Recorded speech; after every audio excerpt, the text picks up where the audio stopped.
Pakistan peoples party का ज़िले इत्तला secretary हारी कमेटी का। मैंने अपनी यूसी मुराबाद के लिए कोर्ट में जब दरख्वास्त दाखिल की तो 29 तारीख को हमारी तारीख थी। तो जब मैं घर से निकला सुबह से तो 8 बजे जब जोही मोड़ पे पहुंचा तो धनी बख्श जमाली ने पुलिस की मोबाइल में उठा के जीलानी हाउस ले गए और वहाँ ले कर के उन्होंने मुझे अपने कमरे में बंद कर दिया और आँखों में पाटी बांधी और उन्होंने तशद्दुद किया, धक्के लगाए, मुक्के लगाई और दीवारों से खींच के मुझे धक्के लगाए।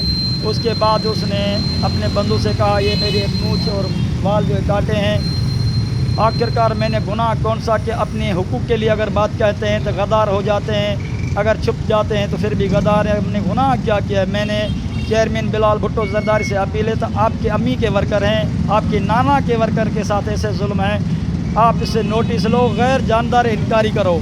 अगर इन्होंने मेरे साथ इतनी नाइंसाफ़ी क्यों की है? वो कहता है तो हम बड़े आदमी सीएम के अजीज़ हैं और मैडम सजीला कहती है तो एसपी जो है वो मेरा है, आप किसी न किसी के कत्ल के केस में या अगवा के केस में दाखिल करेंगे।